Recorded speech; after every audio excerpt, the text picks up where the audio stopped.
Good morning, Canada. Welcome back to another episode of Question Period. Today is October 7th, 2025. We are almost done the year, heading into 2026, and there's some good news. Kind of, sort of, I think. Canada, Prime Minister Mark Carney, is in Washington, D.C. right now in the Oval Office. At least he just was in the Oval Office moments ago, meeting with President Trump to discuss a new trade deal with America. You know, the whole, trade war that we were told is happening and tensions are higher than ever. And our relationship with America is over as we know it, and elbows up and all that. So like all that rhetoric, the anti-American stuff, the boo to the national anthem, all that means absolutely nothing now, because Canada and America are back on track. We're fixed. Believe it or not, Mark Carney and President Trump are actually really good friends, phenomenal friends. One could even argue they are somewhat best friends. When you look at the world leaders, Mark Carney and Trump are at the top of being friendly. So yeah, there's good and bad stuff, of course, that comes from that specifically, but we're going to take a look at it. I've prepared a video on the main channel, Mr. Sunshine Baby, and I'm about to publish it, but we're actually going to watch, because why wouldn't you? Why wouldn't you want to see our Prime Minister negotiate with the president in real time and what they have to say to each other? Because of course you think that Trump would have like zingers for Mark Carney, give him the Zelensky treatment. You didn't even say thank you, but spoiler alert, that didn't happen. They are really good friends, and this isn't like 3, 4, 5D chess. There's no reading between the lines. Trump likes Mark Carney, actually. Not read between the lines, not the enemy of the enemy is your friend, none of that stuff. Mark Carney, not because he's easily manipulated or easy to control. No, they get along. They're good friends, and they're working together to actually do stuff. Apparently, the whole border crisis, Trump likes what Mark Carney's been doing. The whole drug and fentanyl crisis in Canada, President Trump acknowledges that Canada's been actually doing things to solve it. Yeah, kind of weird. Not what a lot of people were expecting. So we're going to take a look at it, because there's so many different takes, and people are obviously taking the immediate approach of, well, this is like, he's just joking and he's just posturing, and Trump's just, trying to keep Mark Carney on his toes. And like, no, it's a real thing. Like, they actually get along. They actually do. So we're going to take a look at it, because it's weird. It's very weird. It's unexpectedly weird. Yeah. So we're going to take a look at it, folks. I've got it pulled up here on the screen. Before we do, though, I do want to encourage y'all to hit the like button. Subscribe to the channel, because you're not going to want to miss streams like this. This is bananas. You don't want to miss anything like this. Okay, here we go. Here, I'm just prepping the screen. Okay, I think I'm good. There it is. Okay, you guys ready for this? You don't believe it? Yeah, I don't blame you, but it's true. Oh, I should probably unmute it, eh? Let me put it this way. I can tell you this because I deal with lots of leaders all over the world. He is a world-class leader. He's a man that knows what he wants. And I'm not surprised to see that he won the election and won it substantially. And I would think he's more popular now. He's a good man. He does a great job, and he's a tough negotiator. We're going to start off the video by me asking you guys a question. If you believe that President Trump is one of the greatest presidents ever, or just not the greatest or one of, but just a really good president, that means a couple different things. It means that you trust him and his decisions, his direction, his messaging. You also trust his judgment. So if President Trump says, I like the Prince of Zimbabwe, then chances are you're going to say, okay, I guess the Prince of Zimbabwe is pretty good. That's not a blanket, rule across everything, but for a lot of things, if you are trusting a leader to lead your country, if he's saying that he likes these people, then yeah, you're going to say, okay, well, I guess that I also kind of like these people, the Prince of Zimbabwe. So let's remove the Prince of Zimbabwe with the Prime Minister of Canada, because that's what just happened. President Trump had the Canadian Prime Minister and his little envoy come to the White House, and he said that he likes Mark Carney, loves him. In fact, even Mark Carney in the past has said that he texts Trump quite regularly. Here's that clip. The U.S. president is a modern man. I speak with him regularly. We send each other text messages.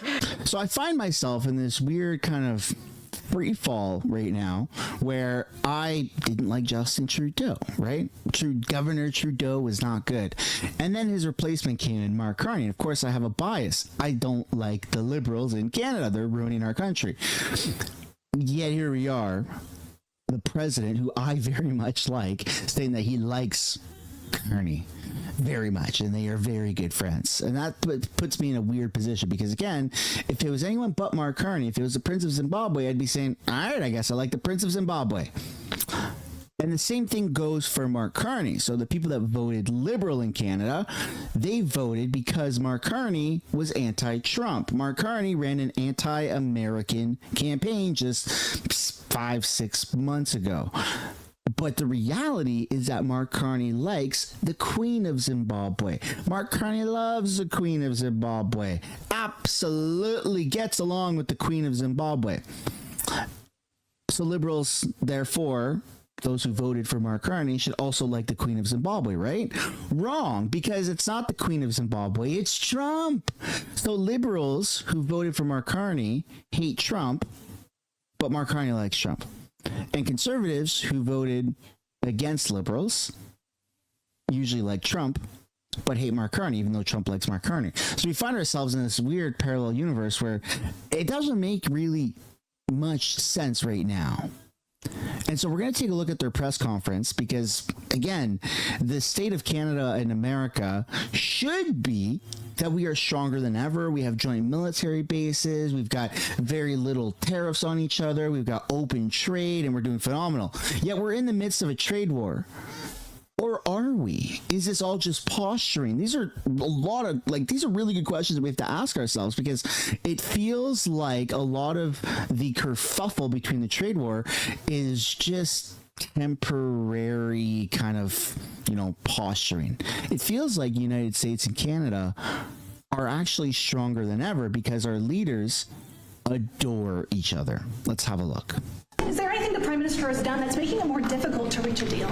Say it? Is there anything that the Prime Minister has done that's making it more difficult or easier to reach a deal? No, I think he's a great Prime Minister. I mean, he could represent me anytime. I will tell you, I'm not saying that. No, he is a very strong, very good leader. He's a nice man, but he can be nasty. He can be very nasty. Maybe as nasty as anybody. How? I think Canada, let me put it this way, I can tell you this, because I deal with lots of leaders all over the world. He is a world-class leader. He's a man that knows what he wants, and I'm not surprised to see that he won the election and won it substantially, and I would think he's more popular now. He's a good man. He does a great job, and he's a tough negotiator. So what's holding things up? If he's a great man and you want to do a deal with Canada, why aren't you? Because I want to be a great man, too. Thank you very much. Thank you. President Trump wants to be a great man too, like Mark Carney. These aren't jokes. This isn't a shtick. This is real. Mark Carney gets along phenomenally with Donald Trump, and Donald Trump gets along phenomenally with Mark Carney. And this is pissing off everybody. Well, weirdly.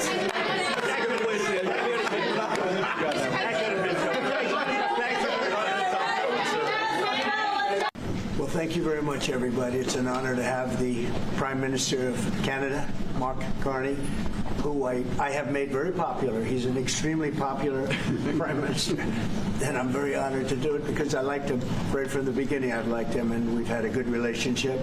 We have some natural conflict, but we'll probably work that out. But we've had a very strong relationship, and your hosting of the various countries that showed up, that was a beautiful job you did, and I appreciate it very much. But in the meantime, we'll spend some time, and we'll make some deals, and we'll do some things that are good for both of our countries.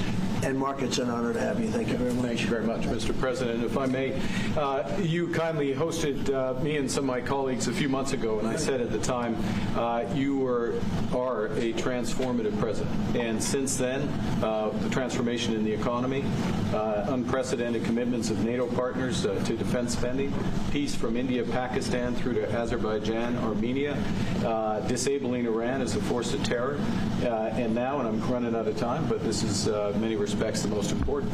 The merger of Canada and the United States. That wasn't where I was going. On this solemn day of commemoration of the horrific attacks of October 7th, for the first time in decades, hundreds of years, thousands of years, this prospect of peace that you've made possible. So that right there is actually something to highlight. I know it's just one small clip among a sea of clips that we're going to be taking a look at, but the tone has really shifted for President Trump, making fun of Canada and mocking Canada's sovereignty and the whole 51st state thing. For a very, very long time, Trump was 100% serious when he would make these claims, right? He would say, Governor Trudeau, I don't like him. He's ruining Canada. He's the governor. Let's make Canada the 51st state, right? Like he would consistently make those comments. 51st state, 51st state. And it wasn't always in front of a Canadian official, in this case, the frickin' Prime Minister. But now it is. And he literally just backed it up by saying, I'm joking, I'm teasing. So that was very clearly just a joke, which is a massive shift from his tone. He literally used one of the most anticipated speeches that has happened in modern history. When Trump summoned all of the top brass from the military to Virginia or something like that to give this speech about how we're prepping for war, get ready for war, because it's about to happen. We're ramping up missiles production. We're getting rid of all the fat people from the military. Let's go get ready for war. He also made comments about Canada should be the 51st state. Literally. One of the most viewed speeches. Everyone's like, holy shit, is America going to war? You have all of the top brass of the military under one roof, which is insane to do from a security standpoint, logistics standpoint. And he used that platform to talk about the 51st state. Yet he does it to the Prime Minister's face, but he jokes about it.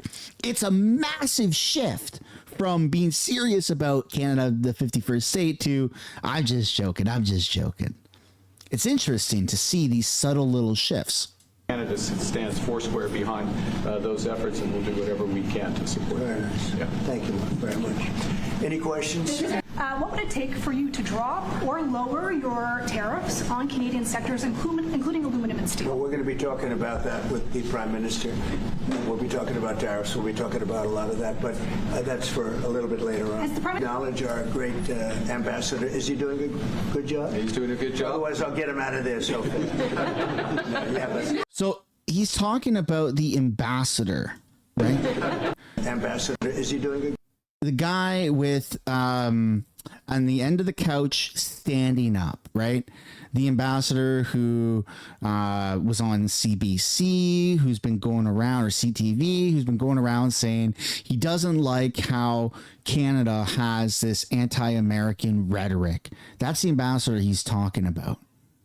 And he's doing a phenomenal job, according to Mark Carney, which is, again, a little bit trippy because the ambassador has been doing this massive campaign highlighting the fact that Canada needs to stop the anti-American rhetoric. And it really does. And the Prime Minister seems to agree, which is interesting. Good job. He's doing a good job. Otherwise, I'll get him out of there. So, why has Canada and the United States failed to reach an agreement up until now?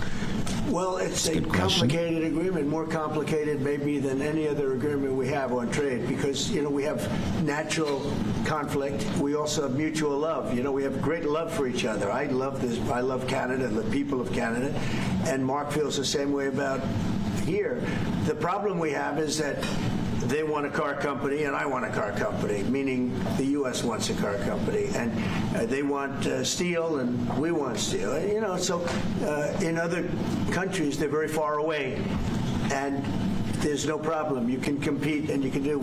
We don't like to compete because we sort of hurt each other when we compete, and so we have a natural conflict. It's a natural business conflict. Nothing wrong with it, and I think we've. So it's not a trade war, it's a natural business conflict. Again, the wording here very much matters. And it feels like what I'm kind of interpreting is the fact that Canada and America, we don't have any tensions. This was manufactured by our Prime Minister. It was manufactured by our media in Canada. It was manufactured by almost in a form of propaganda to hate America temporarily, to elect a temporary anti-American, which would be Mark Carney and the Liberal cabinet, because don't forget, Canada historically has been anti-American. Okay, Canada's nationalistic view is not proud to be Canadian, it's proud to not be American. It's embedded in the culture. You may not feel that way. I certainly don't feel that way. But a lot of people do. In fact, that's the foundation of the Canadian culture. And they leaned into that to elect Mark Carney. Like, this is now being proven right in front of our eyes. There is no tension between Canada and America, at least not from the world leaders who are sitting comfortably right next to each other, who are laughing, who are joking, who are complimenting each other, praising each other. And it's not even a trade war. Notice how that rhetoric toned down. It's a business conflict. It's a disagreement for businesses. And that's okay, is what the president just said. That's quite the U-turn from where we were just a few weeks ago. Come a long way over the last few months, actually, in terms of that relationship. So when it comes to trade, the United States was always giving everything. They gave everything to Canada, and they would, you know, let car companies leave here and go to Canada. But that hurts the United States, and you know, other presidents didn't see that. They weren't business oriented. They might have been good politicians in some cases, not in all cases. They were bad at both. But it's a very natural conflict, and it's something that we're working on. Canada has offered a lot of compromise this summer. Are you willing today to offer some compromise to Canada, maybe on steel and anything else? Well, we've made compromise, and we've made some compromise even on steel. But, you know, we have the same basic authority and the same basic, this could be also a little bit of a conflict with other countries all over the world on steel, because we want to make our own steel. We don't want to bring steel in for the most part, but we will bring it in, and we do bring it in. We continue to bring it in from Canada, but there is a tariff to pay. And I think that would be a normal thing to say. But we've come a long way. I think, Howard, we can truly say, do you want to make a comment on that? Well, I think the opportunity to work together, but as you've said, there's conflict. You know, why do we make cars in Canada? You've called that out, and you've addressed that. So there are places we should work together, and there are places that we have natural conflict. It's a tough situation because we want to make our cars here. At the same time, we want Canada to do well making cars. So we're working on formulas, and I think we'll get there. Canadians are refusing to go to the U.S. The numbers are down like 23% in the first 7 months of the year. What do you say to Canadians that don't want to go to the U.S. now because of your 51st state talk, because of the trade war, the tariffs, and the fear of also... Look, I understand that, and Americans don't want to buy cars that are made in Canada. You know, I mean, we have the same conflict. So there isn't... It's something that will get worked out. There's still great love between the two countries, but you know, American people want product here. They want to make it here. Detroit was emptied out and moved to Canada, moved to Mexico, moved to other places, not just Canada. And now they're all moving back, you know, they're moving back. We have, right now, I was just telling Mark, we have 17 trillion, but it's really much higher. That was as of a couple of months ago. We have over $17 trillion being invested now in the United States. As an example, Biden, he was the worst president we've ever had, but they had less than $1 trillion in 4 years. We have more than 17 trillion in 8 months. 8 months. And I think that number is going to be $22 trillion. There's never been anything like that in the history of the world for any country, not even close. You know, if you did 1 trillion in a year, that's pretty good. We're going to do over 20. And it's coming in with AI, it's coming in with auto plants. You know, we're building auto plants, a lot of auto plants in the U.S. It's coming in for a lot of reasons. And Canada needs a slice of that pie.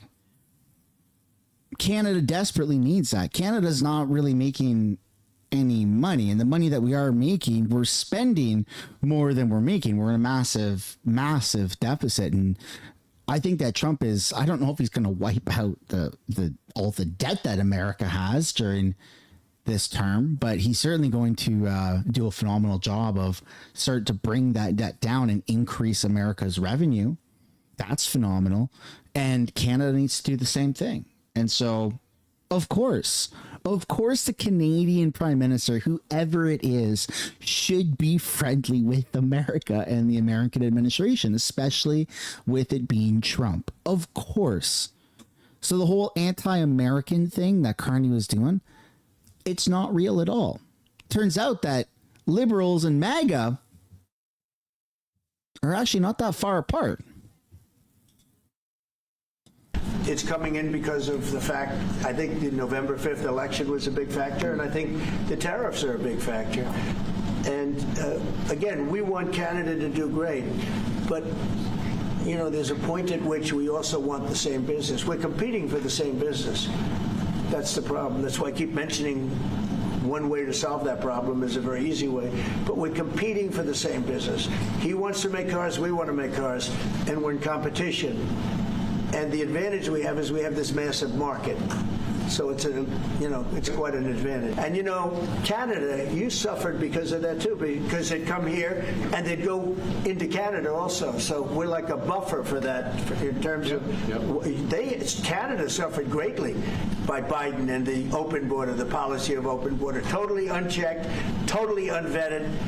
And these people were, you know, if you got 5%, 2%, now you were getting a lot of bad people. And we now have a closed border. Yep. You've done well. Yep. We have a closed border. You've done well. You have done well, Mr. Mark Carney, with the border and with fentanyl, says Donald Trump. Isn't that something? And it's a really closed border. In fact, for 4 months, I don't even know if this is possible, but the figures were released. 0 people were able to come into the United States from the southern border. 0. And as you know, we're taking a very hard stand on drugs. This is also benefiting you. We've a lot of we call them the water drugs, the drugs that come in through water. A question for the President. Do you remain committed to? Mr. Prime Minister, I'd like to know how come the UK and the European Union have succeeded to sign deals and bring the tariffs down, and Canada still hasn't been able to do the same? Yeah, because they're not located right next to each other. It makes it In many cases, it's much better and easier. But yeah, and if I may, let's be clear about the relationship as it stands right now. We are the second largest trading partner of the United States. We do a lot of trade going across the border where we're cooperating, first thing. Secondly, we are the largest foreign investor in the United States. $500 billion in the last 5 years alone, probably $8 trillion in the next 5 years if we get the agreement that we expect to get. Mark Carney in the next 5 years, was that $1 trillion or $8 trillion? Mark Carney, the Prime Minister of Canada, is looking to invest $1 trillion in the next 5 years. With Mark Carney's first term, okay, his first go at being Prime Minister of Canada, he's looking to invest over $1 trillion into America. Not into Canada, but into America. Where is Canada getting $1 trillion from? And if Canada can somehow get $1 trillion, we're not putting it into our own economy. We're putting it into America. Isn't that interesting? Now, as a believer of the 51st state and or a joint economy with America, where there would be joint military bases in Canada, where there'd be American soldiers, American equipment on Canadian soil, on joint military bases, where you can go to the store and get Verizon wireless cell phone plan for $30, unlimited calling, unlimited data, which is something that America has that Canada doesn't, where a believer in bringing American businesses to Canada to start to bring down our costs and add more competition. As a believer of that, my future looks bright, apparently, because Canada and America are going to be working hand in hand to make America, North America, great again. That's what I'm seeing. I'm not saying I'm all elbows are up with Carney, not at all. But this is actually the opposite of what Mark Carney campaigned against. Mark Carney campaigned on Canada first. Mark Carney and the Liberals are all about Canada first. When has Canada ever invested $1 trillion in anything? So our pipelines are going to be purchased by American companies. They're going to be built by American companies. And they're going to get royalties. That's the first thing that's going to happen, which is why you haven't seen Danielle Smith and David Eby, Alberta and Saskatchewan, which is why you haven't seen Alberta and British Columbia figure out a pipeline deal, because it won't be Canada's pipeline. It'll be America's pipeline. This is the state of Canada. Canada is America's, how do you say this correctly? It's America's bitch. Under Mark Carney. Canada is working for America. When have you ever, let me ask you seriously in the comments, when have you ever seen Canada invest $1 trillion in anything at all, ever? Canada's worth $3 trillion. That's our net worth. When have you seen a singular $1 trillion invested in anything? Nothing, ever. I'll save you the time. But we're going to invest $1 trillion into America.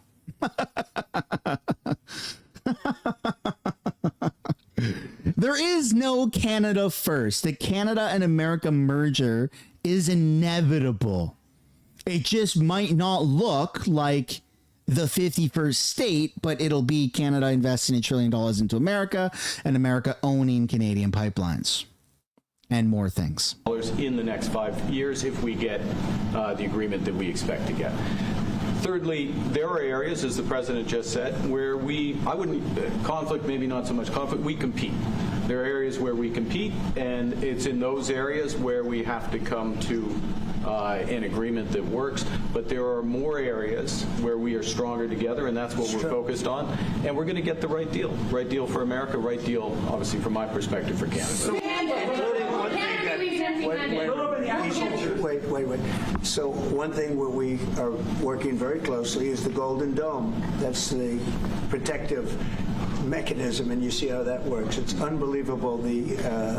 Ronald Reagan wanted to have it, and at that time they didn't have the technology, and even close to the technology. But he was advanced, and we'll be working together on a golden dome for the two countries, and it's something that I think is going to be very important, especially when you look at the world. You look at what's happening. We want to have that protection. It's really amazing. The technology is unbelievable. Will Canada be leaving empty-handed, or will Canada be leaving? If you guys haven't yet already, I'd like to encourage you to hit the like button. It's free to do. Just hit the like button and subscribe to the channel, please. Or will Mr. Carney be leaving Washington with a deal on tariffs? I think they're going to be very happy. We have a lot of things that we're working on that people don't talk about. They talk about, competitiveness. She's a very competitive person. And they talk about things that we don't necessarily agree on. But I think they're going to walk away very happy. I think so. When USMCA gets renegotiated, do you want a minimum tariff on goods between Canada and the U.S.?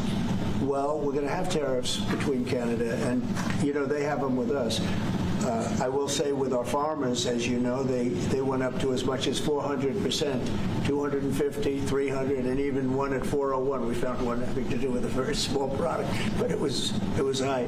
So we've always had tariffs between the two of us, and actually Canada was charging us very high tariffs on our agricultural things, a lot of our agricultural product, and that's one of the things that we talk about for bringing that down.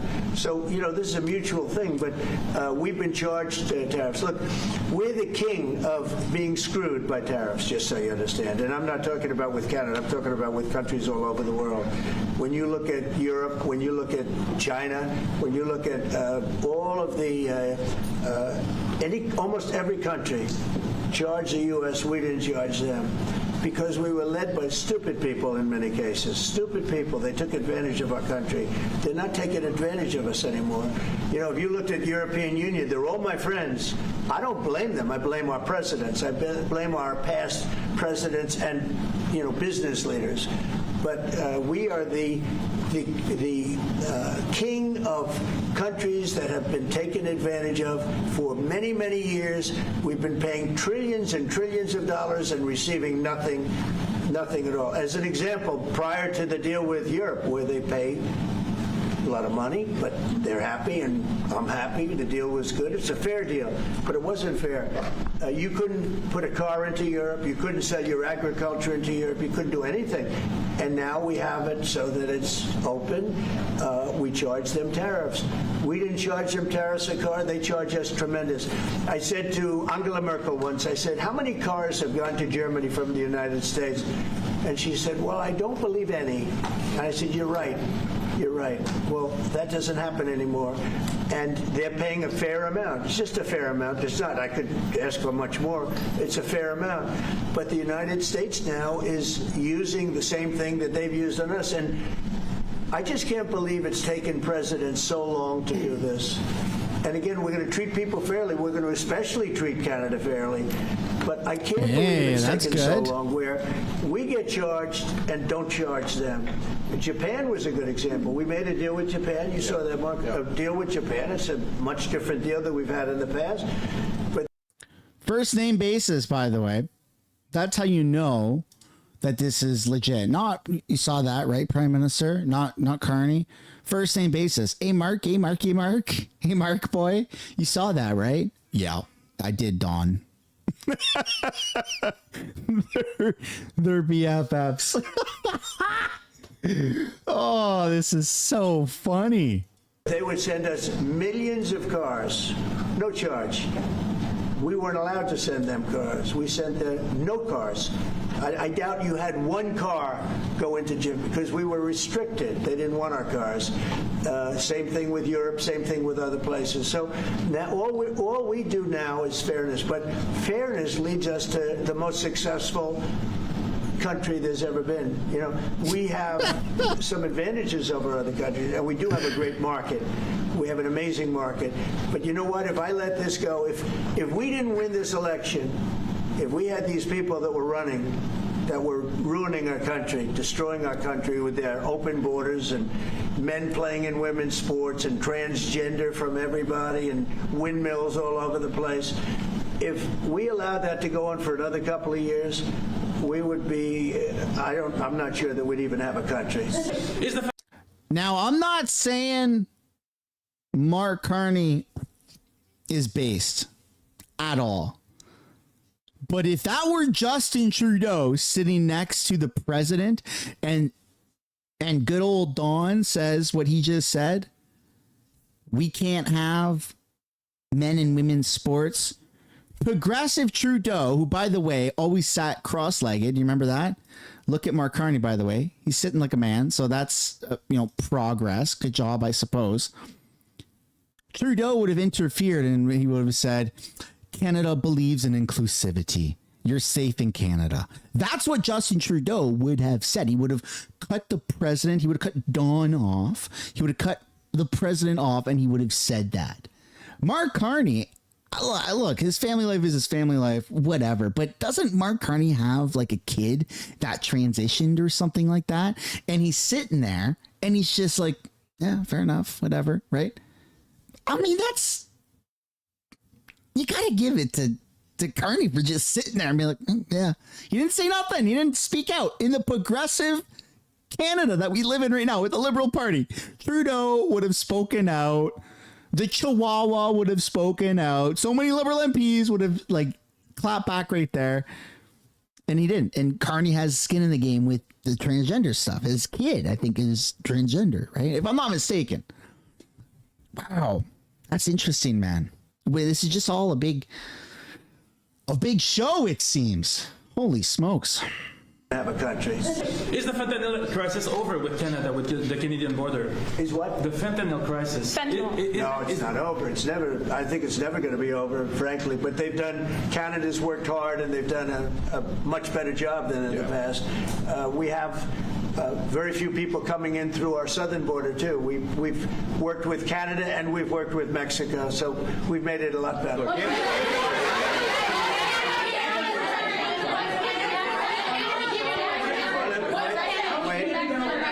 On fentanyl, any amount is too much. So we've gotten it down. It's down substantially. It's less than 1%, but it's still too much. It's too much at home in Canada. A lot of people. Yeah, we got to stop it.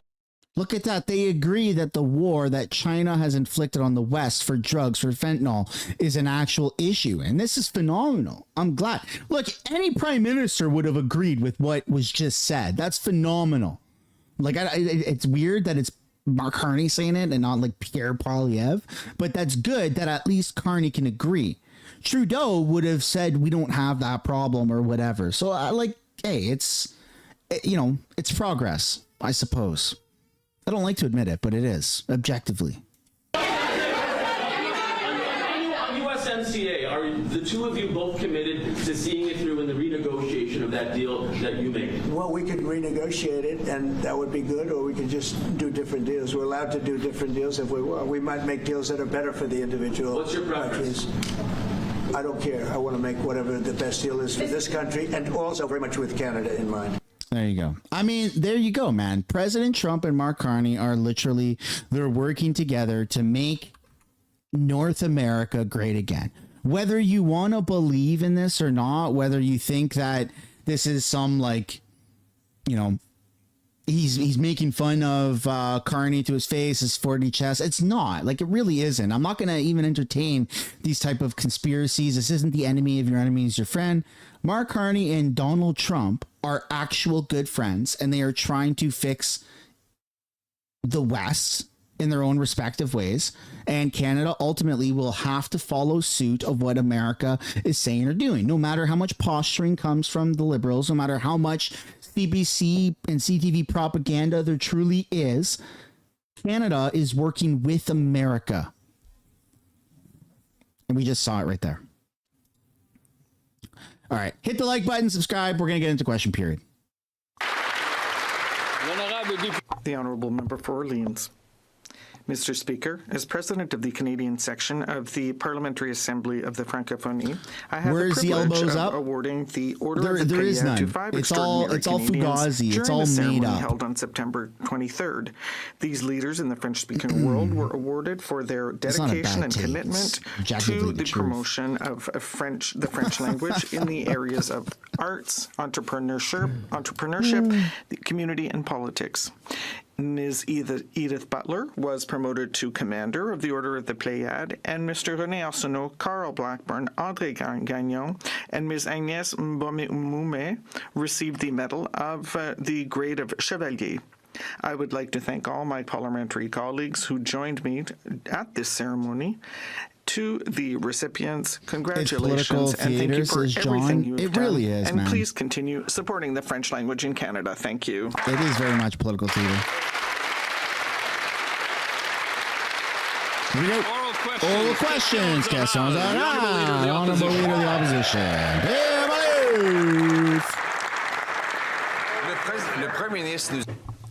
The Prime Minister promised that he was going to negotiate a victory with the United States before July 21st, 2025. And still, no deal, no victory, and the U.S. tariffs have doubled. Today, the Prime Minister made his biggest concession by promising to export another $1 billion to the United States. That means lower salaries, fewer jobs for Canadian workers. So why, when the Prime Minister has lunch at the White House, why is it always the Canadian workers who suffer? The Honourable Leader of the Government.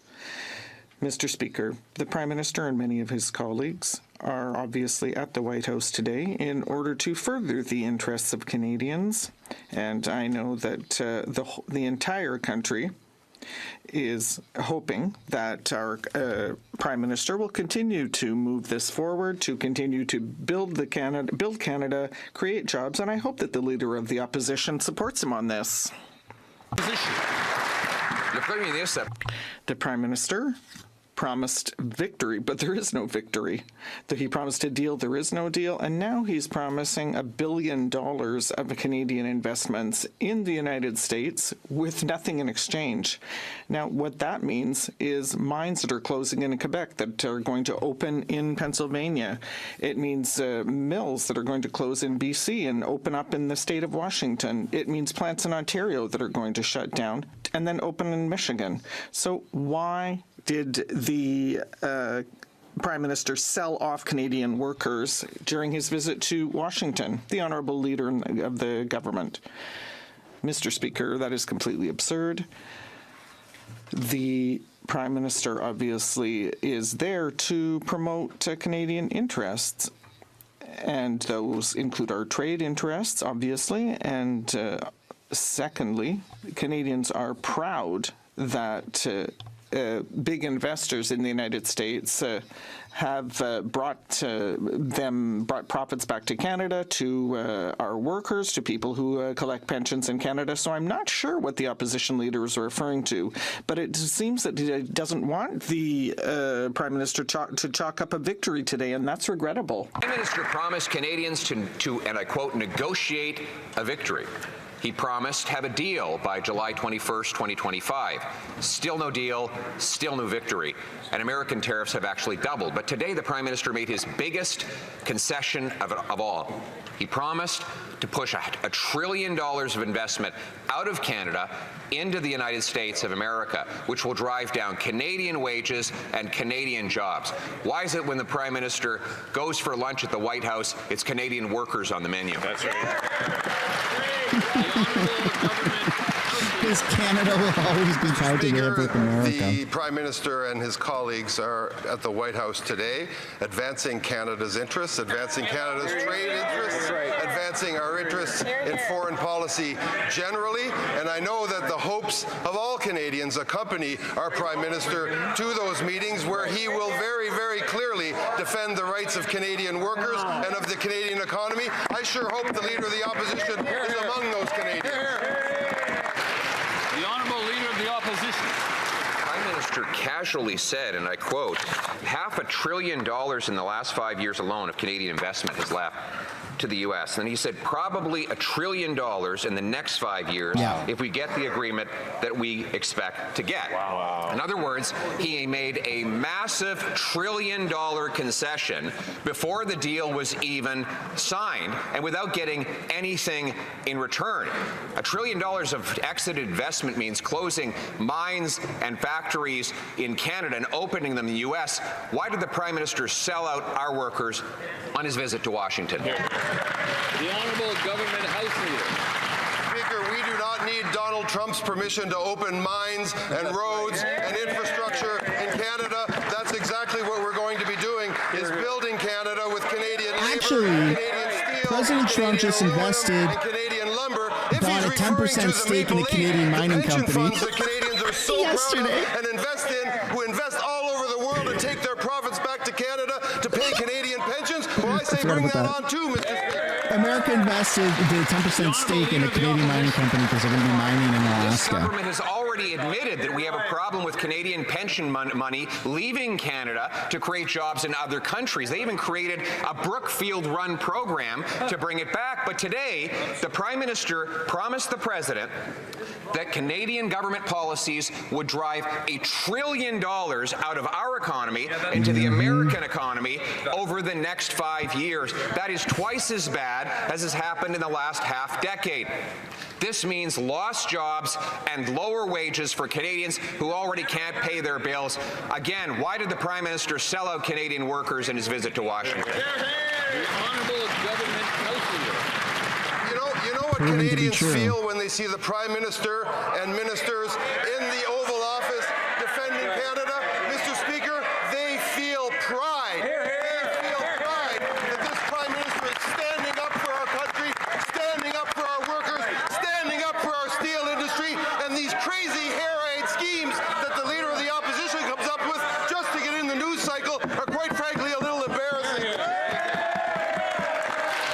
It'll be interesting to see what kind of deal they actually make. The Honourable Leader of the Opposition. In the White House.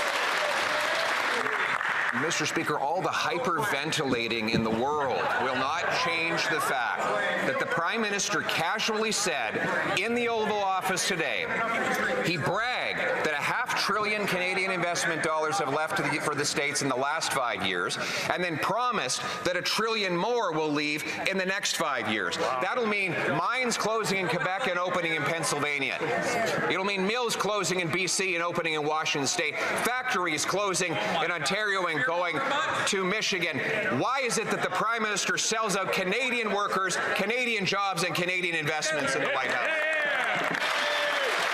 $1 trillion, a third of our net worth going into America Mr. Speaker, is we have said all wild. along that Canada will look after its own people with our own projects, our own labor, our own material. We'll be opening mines, we'll be opening ports, we'll be opening railways, we'll be opening our Arctic. We are going to continue to build this country and get a fair, good trade deal for Canada, and it'll be thanks to this Prime Minister, Mr. Speaker. As long as the president says you can do it.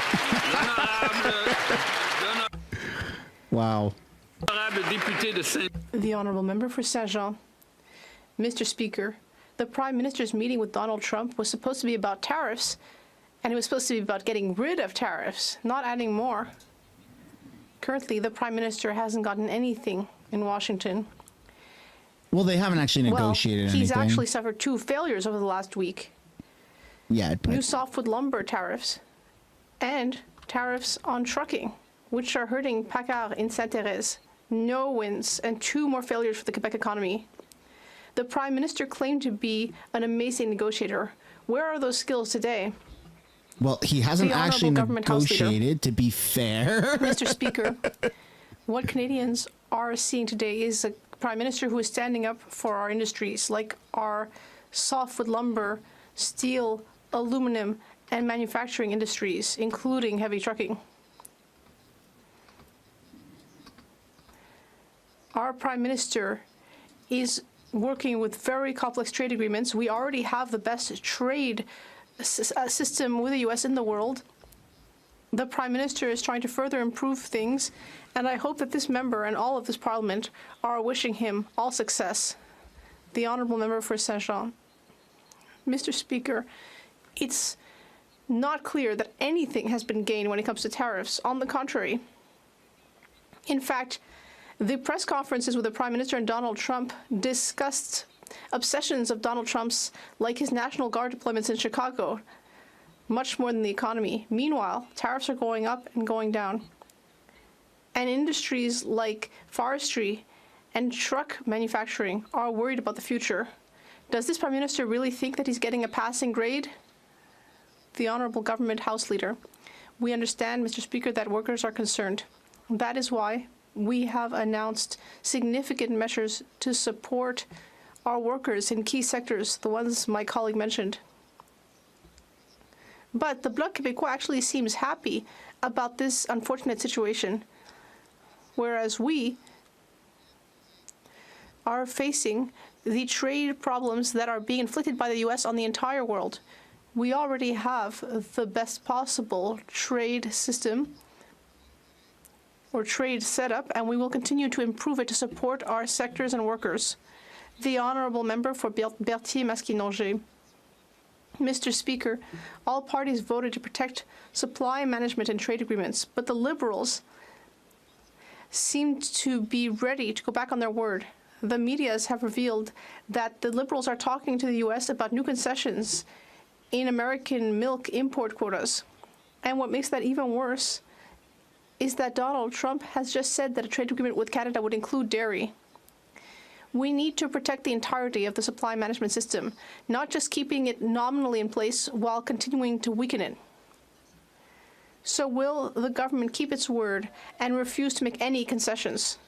The Honourable Government House Leader. As we've said before, Mr. Speaker, we voted in favor of legislation that prevents the government from negotiating supply management. Supply management is not on the table. And trying to scare people will not change that, Mr. Speaker. Supply management is not on the table. Member for Thornhill. This is the news coming out of the White House today for many Canadians. Canadians put their faith in the Prime Minister because they believed that he'd fight for them, for their jobs, for their paychecks, and for their families. But they were false promises, because months after he promised a deal, we still have no deal. Instead, we have the fastest shrinking G7 economy. We have 86,000 more people out of work, and now $1 trillion flowing out of Canada with tariffs that are higher, not lower. So does the Prime Minister realize that his broken promises have real consequences for Canadians? The Honourable Parliamentary Secretary to the Minister of Industry. Thank you, Mr. Speaker, and that's exactly why we're working to protect jobs, to create jobs, and to keep and attract the best talent here in Canada. And we've got a number of responses. We've got the Strategic Response Fund that is working across sectors.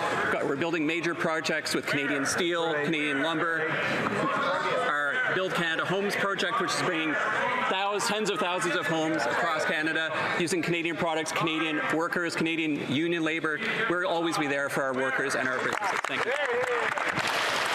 The Honourable Member for Thornhill. None of that is working because there's 86,000 Canadians out of a job today, and they must know that this isn't about politics. It's about people. People who believed that this Prime Minister said he would stand up for them. Who he danced around with his elbows in the sky. He promised every Canadian that he would fight. It's crazy is about to workers see. who have seen their shifts cut, Just their totally costs abandoned his rise, entire and principles. their hope fade, all because there's $1 trillion going southbound instead of being invested here in Canada. Yeah. All they wanted for him was to keep his word. Why won't he? It's actually insane to see this in real time. Parliamentary Secretary to the Minister of Industry. Monsieur le Président, je vous rappelle. Mr. Speaker, first of all, this trade war was started by the U.S. They are the ones who started it. And how are we reacting? We are reacting by helping our businesses. 2 weeks ago, I had announced 500 jobs in Varennes. Then I announced 300 jobs in Sorel. The Honourable Member for Calgary East. the Prime Minister's in Washington begging with his elbows down, chasing $1 trillion of Canadian investment jobs to the U.S. He promised to sign a deal by July 21st. It's October. Instead, he caved to the President's demands on counter tariffs and digital service taxes. Now, Canadian workers, businesses, manufacturers, and farmers all got hit with double U.S. tariffs. And the Prime Minister probably got stuck with the lunch bill, too. Will he stop begging and negotiate an actual win for Canada against U.S. tariffs? The Honourable Minister of Jobs and Families. Mr. Speaker, Canadians were under no illusion that this was going to be easy, but they chose a Prime Minister. You gaslighting bitch! Oh my goodness! Sorry, my apologies, I couldn't hear. The Honourable Minister of Jobs, the Honourable Minister of Jobs and Families.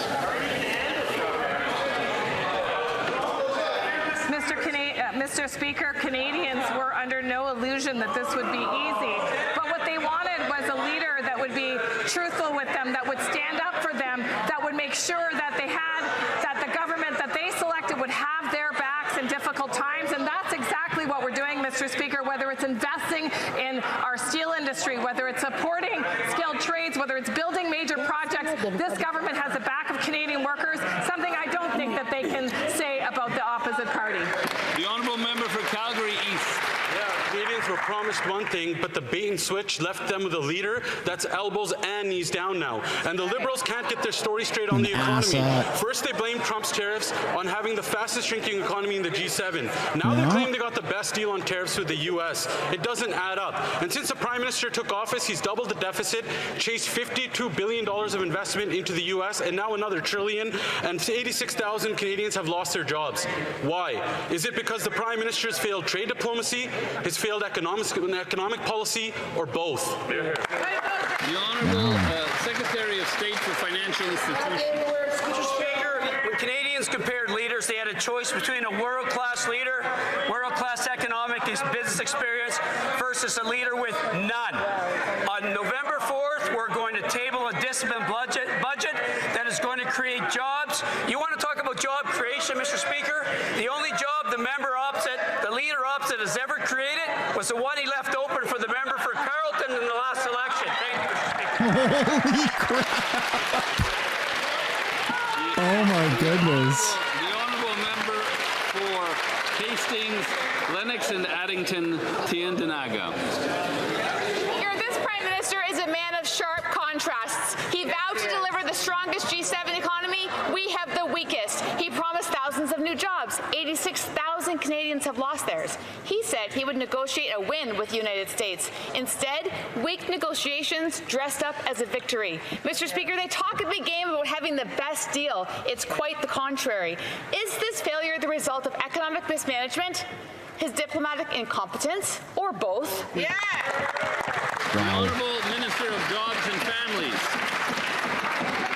Mr. Speaker, about incompetence. For a member opposite to not understand why CUSMA gives us the best deal in the world is sheer incompetence in Canadian politics. But what I will say, Mr. Speaker, is that this government is solely focused on the success of Canadians, whether it's investing in the kinds of projects that will create great jobs, making sure people have the skills to be able to take those jobs, and supporting Canadians in good times and in bad. Canadians know that this Liberal government has their back, and they're really not very sure about those guys. Carney's in bed with America. The Honourable Member for Louis Saint-Laurent. I don't know why you think Mr. Speaker, it's the moment of truth for the Prime Minister. He's at the White House to try to fulfill his key promise in the election campaign, getting a great agreement for Canada. Let's recall, he promised the end of tariffs on the auto sector, softwood lumber, energy, aluminum, steel. It was all supposed to be over by July 21st, but that didn't work. And since then, we've seen concession after concession after concession. Canadians deserve better. Can the government explain to us why the Prime Minister has never delivered the goods? The Honourable Parliamentary Secretary to the Minister of Industry. Mr. Speaker, we are facing an extremely complex situation. And the best thing to do is not to rush into a bad deal. We will not rush into a terrible deal with the unpredictable president. But currently, we already have an excellent trade agreement with the U.S. 85% of our exports enter the U.S. without tariffs, without taxes, and we are going to negotiate the best deal in the interest of all Canadians, Mr. Speaker. The Honourable Member for Louis Saint Laurent Wenrock. Mr. Speaker, when my colleague was at the provincial level, he balanced the budget. I respected that. But since he's been here with his Prime Minister, the debt has doubled. That's the result of this administration. Yes, we want a good deal. But 6 months ago, when he was elected, the Prime Minister was saying there would be a great deal by July 21st. But 6 months later, there's nothing, only concession after concession. What can Canadians expect from a government that only knows how to make concessions? The Honourable Parliamentary Secretary to the Minister of Industry. Mr. Speaker, what Canadians can expect is a government that will negotiate the best possible deal for all Canadians from all parts of the country and all sectors. Currently, 85% of our exports reach the U.S. without being tariffed. We are not going to rush into a bad deal. We're going to get the best deal at the right time. The Honourable Member for Côte-Nord, Kawa-Chikamaj-Nitassinan. Mr. Speaker, Pierre looks like he's getting up. Postal workers are saying the following. The federal government's repeated interventions into our negotiations have completely ruined them. Each time the government interfered, it only made it harder to negotiate a new collective agreement.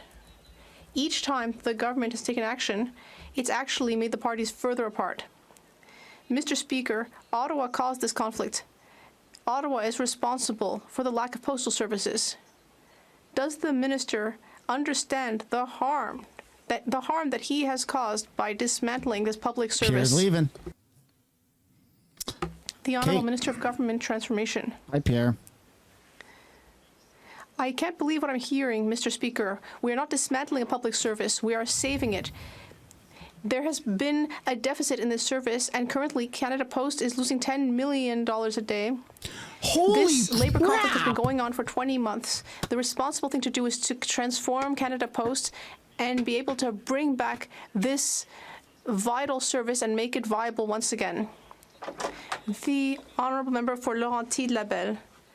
Mr. Speaker, 10 million a day is the insane. minister loves telling us that the strike at Canada Post goes back to last year, or that there was a strike last year as well. And he keeps telling us that the government is losing $10 million a day. But what he's forgetting is that during last year's strike, small businesses criticized the government sharply, reminding it that the strike was causing losses of $100 million a day. Does the minister understand that by paralyzing our postal services, he is harming our small businesses, our regions, and the most vulnerable Canadians? The Honourable Minister. Mr. Speaker, I know that all parties involved care deeply about the financial viability of Canada Post. The Bloc Québécois doesn't seem to care about that at all. On the contrary, they seem to think that it's okay if Canada Post loses $10 million a day. We don't think that's all right. I'm just going to mute this for a second and explain for anyone who's just popping in right now what's going on. Mark Carney just moments ago sold Canada to America by committing to invest $1 trillion over the next 5 years. Don't worry, we're not going to miss it. I'll just pause it. Mark Carney committed to investing $1 trillion over the next 5 years into America. That's what's going on. So the whole elbows up thing, it ceases to exist right now at this moment. It was all a charade. For those that are just tuning in and I have no idea what's going on, that's what's going on. The Prime Minister promised a good deal for Canadians by July, but we've seen 86,000 Canadian workers lose their jobs. That includes 100 families in Maitland as Invista sent their jobs down to the U.S. It includes 35 families in Brockville as steel tariffs. They crush the operations at Douglas Barwick with more jobs on the line. Canadians can't feed their families. While the opposition leader fought all summer to protect his jobs, we were standing up to protect Canadian jobs. We've offered workforce reskilling for 50,000 workers. members, a strategic response fund of $5 billion will provide flexible financing to help firms adapt to tariffs. We've launched and moved forward on a Buy Canadian policy, liquidity relief, regional tariff response initiative, and a remissions framework. All of these things demonstrate to Canadians, and they will know, and they know who's going to stand up for their job. The honourable member Dude, Carney just sold us out to America. We can stand up for Canadians. Well, on behalf of the 86,000 Canadians who lost their jobs, how's that going for you? Because I want to know, as Canada has the fastest shrinking economy in the G7, with $52 billion of net investment fleeing Canada, we want to know, Mr. Speaker, to the member opposite, what is their plan? Canadians can't feed their families with these empty promises. This Prime Minister promised that deal. Instead, he's down in Washington gushing over Donald Trump as investment flees our country at a record pace. What are they doing for Canadians who are out of work? The honourable member, they literally are gushing at each other. In the famous words of Helen Keller, pathetic is the man who has sight but no vision. I would suggest to Canadians that the Conservative Party has no vision for the future of Canada's economy. This party got elected on a mandate to build Canada strong, to protect Canadian jobs. That's exactly what we're doing. Quite the opposite. And anyone who falls for that is pathetic, to be honest. Honourable member for Simcoe North. Mr. Speaker, the Prime Minister promised he would negotiate a grand security and economic deal with the Americans, and then has gone on to make concession after concession with little to show for it. He canceled the DST, he canceled reciprocal tariffs, he withdrew complaints on softwood lumber. Now he's gushing over the President of the U.S., calling him a transformative leader once again, and what does Canada have to show for it? When will this Prime Minister keep his promise to Canadians and deliver a deal to secure a deal with the Americans? Here, here. The Honourable Secretary of State for Financial Institutions. Mr. Speaker, while the Conservative leader was busy this summer trying to get back the only job he ever had, we crisscrossed the country listening to Canadians. They are just ripping Pierre. On November 4th, Mr. Speaker, we are going to table a disciplined budget that is going to spend less, invest more, create thousands and thousands of good-paying jobs. This is what a government looks like that's going to build Canada strong. Thank you, Mr. Speaker. The honourable member for Simcoe North. Mr. Speaker, a disciplined budget. The deficit has doubled. Almost 100,000 Canadians are now out of work. They still don't have a deal with the American auto plants are mothballed. Manufacturing is slowing. $54 billion of investments have left this country. Tariffs are higher today than when this Prime Minister took office. So when will he actually deliver on his promise to secure a deal with the Americans? Absolutely. The Honourable Secretary of State for Financial Mr. Speaker, as we go door to door on this side, what we're hearing back from Canadians is crystal clear. Canadians they compared between a leader with world-class experience versus a leader that's never had a job outside the House of Commons. Mr. Speaker, we stand with our Prime Minister. Canadians stand with our Prime Minister. We are going to build the strongest, most resilient economy in the G7, an economy that Canadians can be proud of. Thank you, Mr. Speaker. The honourable member for Beauce. Mr. Speaker, the Prime Minister promised to resolve the U.S. tariffs before July 21st. Today, not only has he failed to deliver, but the situation is getting worse. On October 14th, Canadian lumber will be hit with another tariff increase, this time to 45%. Mr. Speaker, in Beauce and across the country, our market is suffocating. Our businesses are suffering while this government stands idly by. Mr. Speaker, even the Prime Minister said we'd have a big win. But can he finally keep his promise with respect to all of the U.S. tariffs? The Honourable Parliamentary Secretary. Mr. Speaker, I'd like to remind everyone in this House that 85% of Canadian exports to the U.S. do not have any tariffs in the U.S. or taxes. For the other products that are affected by specific tariffs, we are working hard and we are providing them support in this transition. We are always here to support companies, particularly in the regions, Mr. Speaker. Honourable member for Oakville West. Mr. Speaker, residents in my riding of Oakville West want to see projects in this country built faster. The Prime Minister has made it clear we have to build homes, build energy infrastructure, build up defense capacity, and build Canada's economy so that it's strongest in the G7. And we are doing it fast. Starting on November 4th, the Government of Canada will present its budget in the fall instead of in spring. Can the Secretary of State for the CRA and the financial institutions please inform the House about what that means for construction season and building things in Canada? Thank you. The Honourable Secretary of State for Financial Institutions. Thank you for the question. The party opposite and their leader might have actually missed it because they were busy trying to get him re-elected. But our global economy has fundamentally changed. Everybody's making fun of Pierre needs to today. respond. That's why we're moving with the disciplined budget this fall to give provinces, municipalities, cities, businesses time for nation-building projects so they can get ready for construction in the spring. Even the Parliamentary Budget Office agrees with this move. It's time for the leadership, the Conservative leader, to get on board, stop the rhetoric, help build Canada. Thank you. The Honourable Member for Chilliwack Hope.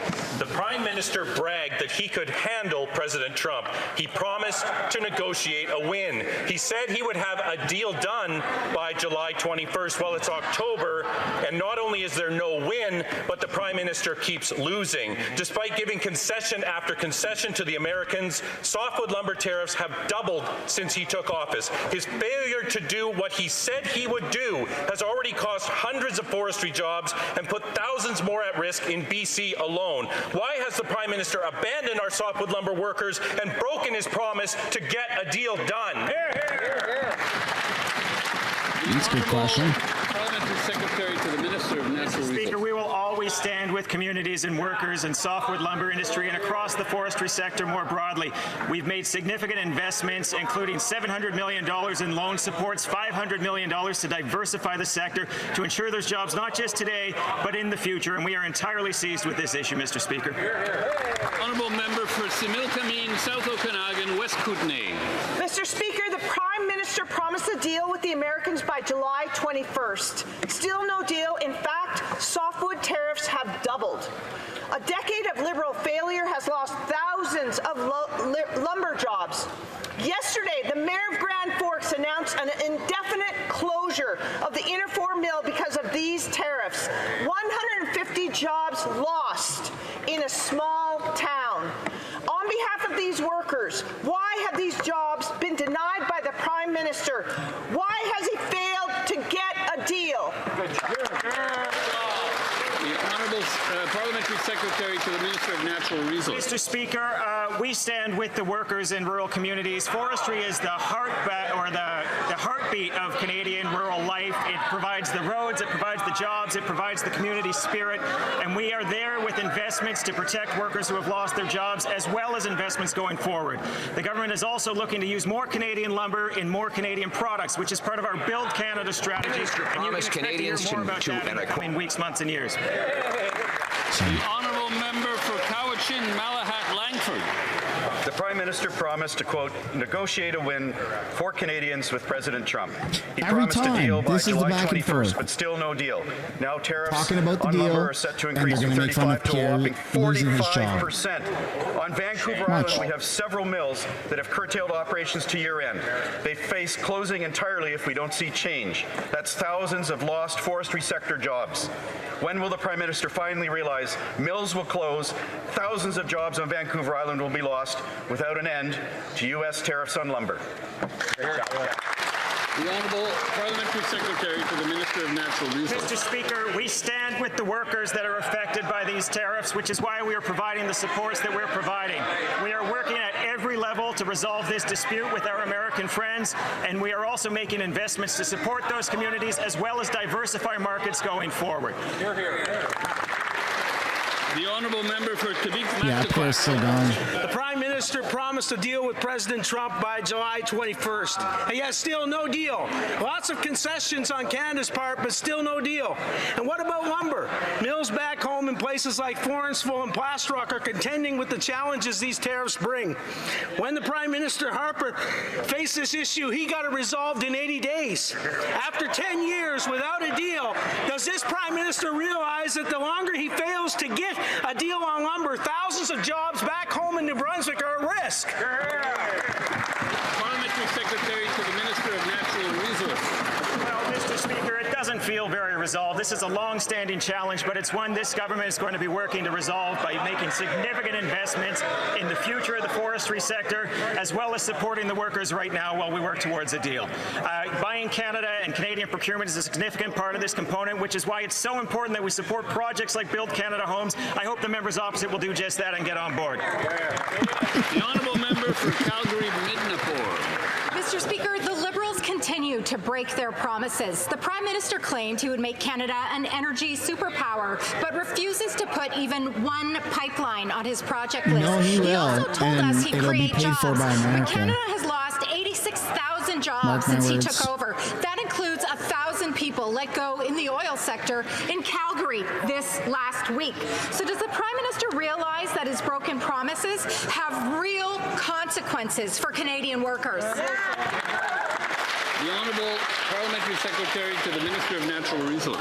Mr. Speaker, I think that we should look at the comments from the Premier of Alberta. We should look at the comments from the Premier of Ontario. What we're seeing is a number of premiers, conservative premiers, very excited about our goals to make Canada an energy superpower, both conventional and renewable. They want to say make Canada the great workers in again. Imperial, Why do I think my that? heart goes out to them. The reality of the situation is it is always a bad idea to bet against Canadian workers and Canadian workforce, and we're going to be there for them to help them. Honourable member for Calgary-Midnapore. This member should be ashamed for all the constituents who have lost jobs in his riding. The Liberals are building bureaucracies, not pipelines. TC Energy has invested $8 billion in the United States. Enbridge is building two pipelines there. Their CEO blames Canada's keep it in the ground policies. Well, he's right. Our deficit is doubled. We have the fastest shrinking G7 economy. $52 billion of investment has fled Canada. 86,000 people have lost their jobs. So does the Prime Minister realize that his keep it in the ground policies are keeping Canadians out of work? The Honourable Parliamentary Secretary to the Minister of Natural Resources. Speaker, globally in the last 10 years, oil and gas production's increased 6%. In Canada, it's increased 34%. At the same time, we reduced our emissions by 15%. The policies that the member opposite references have allowed our product to be competitive on the global market and open up new markets. And this is how we make ourselves an energy superpower in the both conventional and renewable sense. For Ponoka-Didsbury. The Prime Minister is breaking his promises to Canadians. He claimed that Canada would become an energy superpower, but refuses to put a pipeline on his list of nation-building projects. He promised the fastest-growing economy in the G7, yet he's delivered the fastest shrinking. He promised to create jobs, yet he's lost 86,000 jobs since becoming the Prime Minister. And to make matters worse, TC Energy is investing over $8 billion in an energy infrastructure project, not in Canada, but in the United States. President Trump has made it clear he wants to take jobs and investment away from Canada. So why is this Prime Minister so hell-bent on helping him? The Honourable Government House Leader. You would think this parade of members of Parliament from Alberta would know the basic facts. We've increased petroleum production over 30% while getting our emissions down, Mr. Speaker. We built a pipeline to the West Coast, increasing our oil exports, something he and Stephen Harper could never do. We are getting Canada's GDP up. We are creating opportunities in Canada's resource sector. MPs from Alberta should know the difference, Mr. Speaker. The Honourable Member for Ponoka-Didsbury. Nothing could be further from from the truth. The Liberals can't get their story straight on the economy. On one hand, they say that tariffs are hurting us. On the other hand, they claim that we have the best possible tariffs of anyone in the world. Both of these statements can be true, It's but all that never double stops talk. a Liberal from saying It's weird. them. It's We know very the weird, facts. man. Since this Prime Minister took office, the deficit has doubled. Canada has the fastest shrinking G7 economy with the second highest unemployment. $54 billion of net investment has fled the country, and 86,000 people have lost their jobs. Energy workers can't afford to wait for empty promises to materialize. If the Prime Minister can't get the job done, why won't he get out of the way so Conservatives can get back to work and build this country? The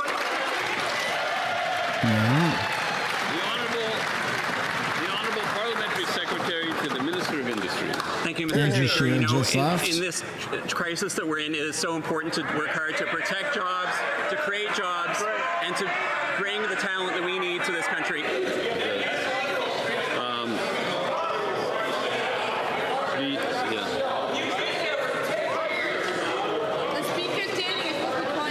The Honourable Parliamentary Secretary can take it from the top. We were elected, Mr. Speaker, to protect jobs, to create jobs, and to foster the best job-creating situation in the G7, and that's exactly what we're doing. That's right. And we have to defend ourselves in the United States, but meanwhile, we're working hard with Build Canada Homes, using Canadian steel, Canadian lumber, with the most aggressive Buy Canadian procurement policy that this country's ever seen, with new protections for workers, with a strategic response fund. Mr. Speaker, we'll always be there for workers and businesses. The Honourable Member for Bow Man, River. that guy looks so weird. Speaker, another Alberta MP here watching $1 trillion going out of the country. The Prime Minister keeps breaking his promises. He said Canada would be an energy superpower, yet will not greenlight a single pipeline. He promised the fastest growing economy in the G7, but now he got the fastest shrinking. He said he would create jobs, but 86,000 are gone. Enbridge is calling out the Liberal anti-energy policy and is building 2 new pipelines in the United States. Does the Prime Minister understand that his war on Canadian energy is sending good-paying jobs to the U.S.? Hear, hear. The Honourable Government House Leader. Well, once again, it falls on the lowly old MP for Gatineau, Quebec, to point out some Alberta truths to the Alberta members over there. We built a pipeline to Tidewater. We're increasing Canada's GDP. We're getting the world price to benefit the workers in the resource industry in Alberta. And if he doesn't believe it, you know what? I'll get him Danielle Smith's phone number and he can ask her.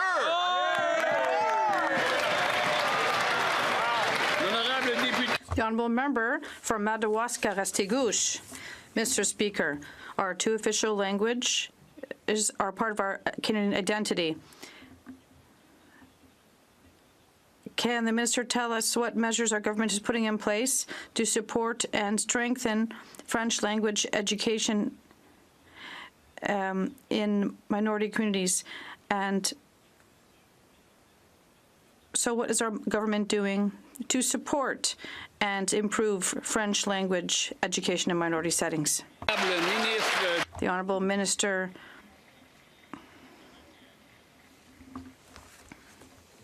Thank you, Mr. Speaker. I'd like to thank my colleague for his commitment to our official languages.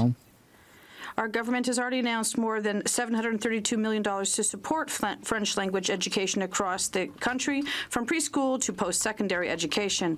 This represents an investment of $43 million in Saskatchewan, $523 million in Ontario, and $133 million in New Brunswick.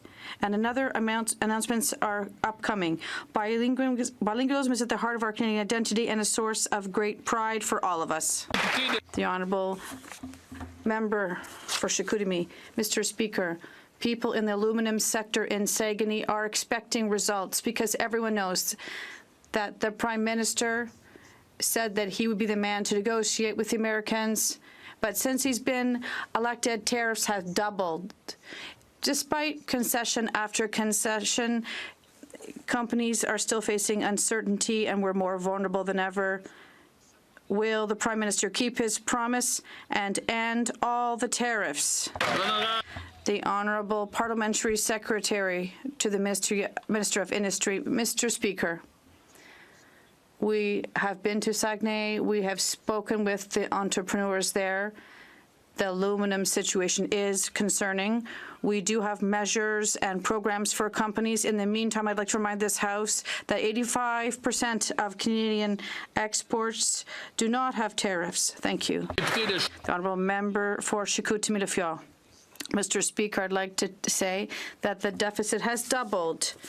$54 billion in investment has fled our country. Thousands of workers have lost their jobs.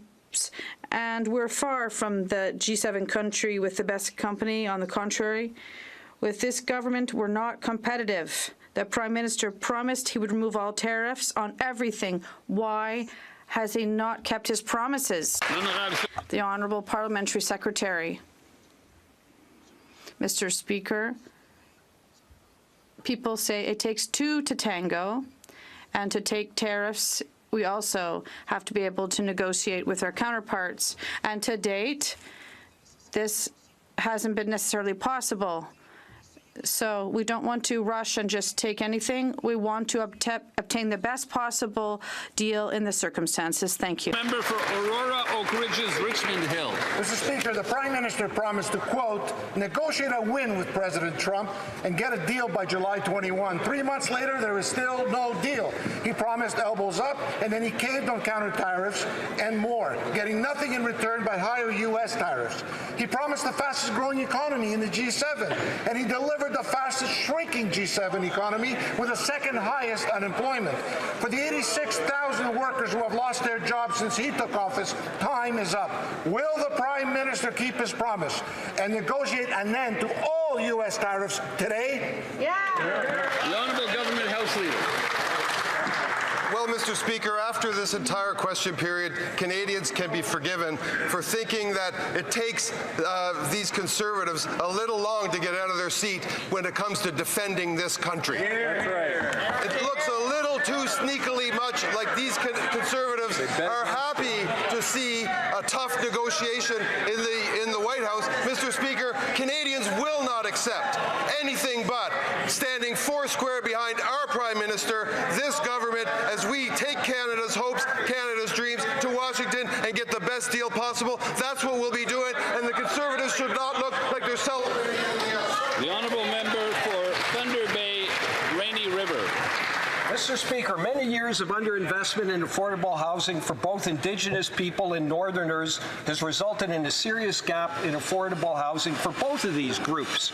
Can the Minister of Northern and Arctic Affairs tell this House how our new government is working with Indigenous leadership to close the infrastructure gap and how Build Canada Homes is turning that partnership into new homes for both Northerners and Indigenous people? Excellent question. The Honourable Minister for Northern and Arctic Affairs.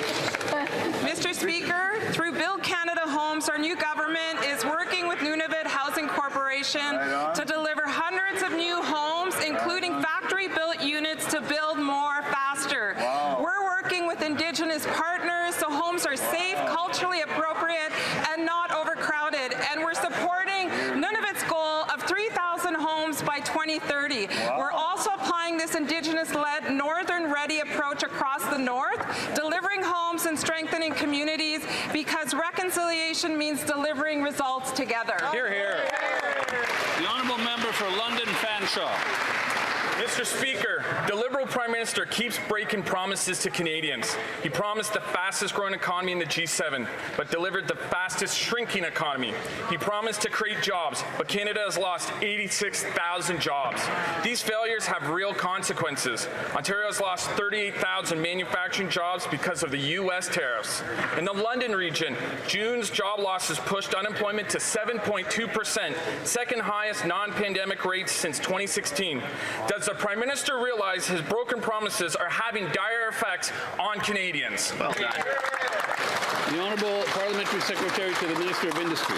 Thank you, Mr. Speaker. We'll always be there to support the workers of London and the businesses of London across southwestern Ontario, to protect jobs, to create jobs, and to keep and attract the best talents in the world. And maybe I'll just share some facts for the House in terms of the investment that is coming into Canada.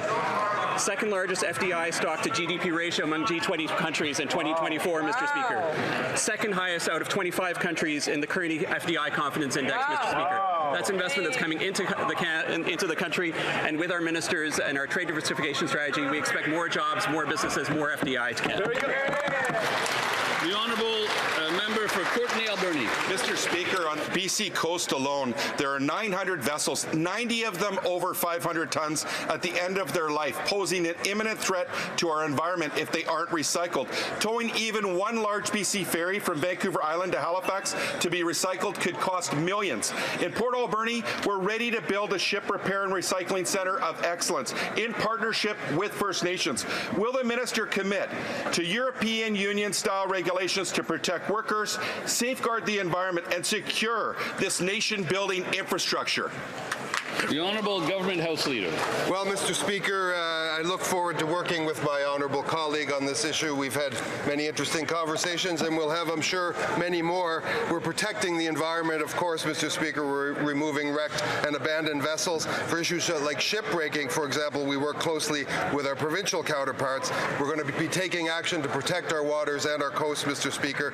And again, I look forward to working with my honourable friend on this issue. The honourable member for Courtenay Alberni. Speaker, the Prime Minister has been telling Canadians this government will spend less and invest more, while abandoning the Liberals' promise to make mental health a full and equal part of Canada's universal public health care system. It's estimated every dollar invested in mental health generates $2 of long-term savings, while untreated mental health issues cost our economy more than $50 billion every year. On Mental Illness Awareness Week, will this government acknowledge it's time to invest in the mental health of Canadians as a nation-building project? The Honourable Minister of Health. Thank you, Mr. Speaker. I'd like to thank my colleague for his question. Mental health is at the heart of this new government's concerns, and we'll do everything we can to support the mental health of Canadians. In fact, we do have a program for mental health in youth, and it gives a lot of support to young Canadians. Thank you. I wish to draw the attention of members to the President. Nope. We're done. That's it. That's question period. Wow, hard one. Pierre left about halfway through. Scheer left 3/4 of the way through. Canada's been sold to America. That's life. It is what it is. See you guys same time tomorrow. Enjoy the rest of your day. Bye for now.